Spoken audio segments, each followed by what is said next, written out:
आज Doubtnut app download करें। Doubtnut पर अपने सभी गणित, रसायन विज्ञान, भौतिक विज्ञान और जीव विज्ञान के डाउट्स का करो सफाया। बस प्रश्न की फोटो खींचो, एक ही प्रश्न को क्रॉप करो और तुरंत वीडियो सोल्यूशन पाओ। अभी डाउनलोड करें। हेलो एवरीवन, आज का हमारा क्वेश्चन है सेल्फ तथा नॉन सेल्फ की पहचान के संदर्भ में प्रतिरक्षा तंत्र की विशेषताएं लिखिए।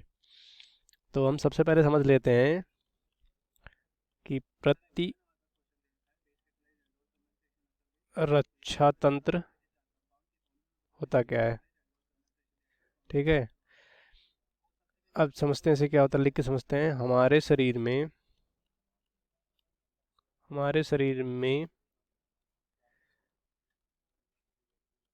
पाए जाने वाला वह तंत्र जो रोग कारक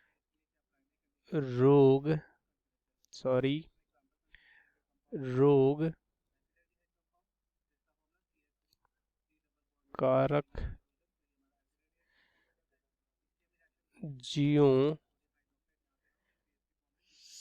से शरीर की रक्षा करता है,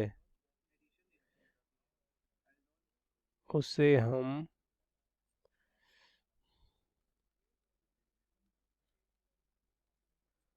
प्रतिरक्षा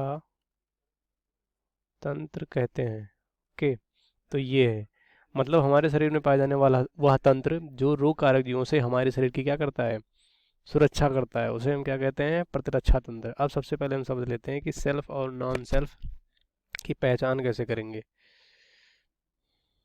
देखो, यहाँ पे सेल्फ मतलब स्वयं और नॉन सेल्फ मतलब जो स्वयं ना हो। ठीक है, तो ये सेल्फ और नॉन सेल्फ। अब ये होता क्या है, मतलब जो रोग कारक जीव होते हैं या तो वो बाहर से आ सकते हैं।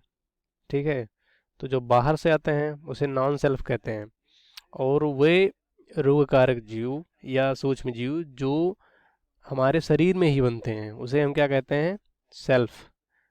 जो रोग कारक सूक्ष्म जीव या जो भी रोग कारक अणु होगा वो अगर हमारे शरीर में बनेगा तो उसे हम क्या कहेंगे, सेल्फ।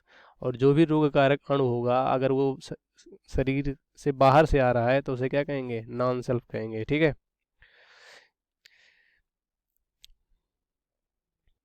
तो हम इससे ये कह सकते हैं कि मतलब हमारे शरीर में ऐसी विशेषताएं होती हैं या हमारे शरीर में जो तंत्र होता है जिसे प्रतिरक्षा तंत्र कहते हैं, ऐसी उनमें ऐसी विशेषताएं होती हैं जो बाहर से आने वाले रोग कारक अणुओं को वो पहचान लेती हैं और जो हमारे शरीर में बनते हैं उनको पहचान लेती हैं, और दोनों पे अलग अलग तरह से क्या करती हैं, काम करती हैं।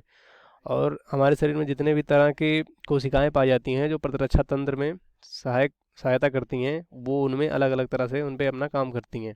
ठीक है, तो हम लिख के समझते हैं कि ये होता क्या है। देखो, ये प्रतिरक्षा तंत्र क्या करता है, ये स्वयं और अन्य जो रोग कारक अणु को पहचान लेती है। अब यहाँ हम रोग कारक अणु को क्या कह देते हैं, कोशिका। मतलब कोई भी कोशिका जो हमारे शरीर के लिए क्या हो, हानिकारक हो, उसे हम यहाँ पे कोशिका अणु अणु ना कह के कोशिका कह दे रहे हैं। ठीक, तो ये स्वयं तथा अन्य रोग कारक अणु या कोशिका को क्या करती है, पहचान लेती है। ठीक है, और उसके बाद देखते हैं, यह प्रतिरक्षा तंत्र की सबसे बड़ी विशेषता होती है। मतलब सेल्फ और नॉन सेल्फ मतलब स्वयं और जो बाहरी होती है उनको ये पहचान लेती है या क्या करती है, सब या पहचान लेती है। इसे हम ये कह सकते हैं कि ये प्रतिरक्षा तंत्र की सबसे बड़ी क्या है, विशेषता है। ठीक, उसके बाद तीसरा है, यह स्वयं के कोशिकाओं पर आक्रमण नहीं करती। मतलब जो सेल्फ होते हैं उन कोशिकाओं पर आक्रमण नहीं करती। ठीक है, अगर सोचो अगर ये खुद की कोशिका पर आक्रमण करने लगे तो हमारी पूरी बॉडी क्या हो जाएगी, बर्बाद हो जाएगी, डैमेज हो जाएगी, जिससे हम मर भी सकते हैं।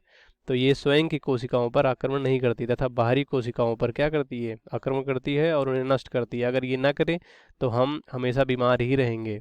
ठीक, और उसके बाद इसी मतलब सेल्फ और नॉन सेल्फ पहचानने की गुण को क्या कहते हैं, इसे अपना पराया सिद्धांत भी कहते हैं। ठीक है, एक वर्ड यूज किया गया, अपना पराया सिद्धांत, और इसे सबसे पहले किसने दिया था, इसे सबसे पहले दिया था फ्रैंक मैकफार्लेन ने बताया था।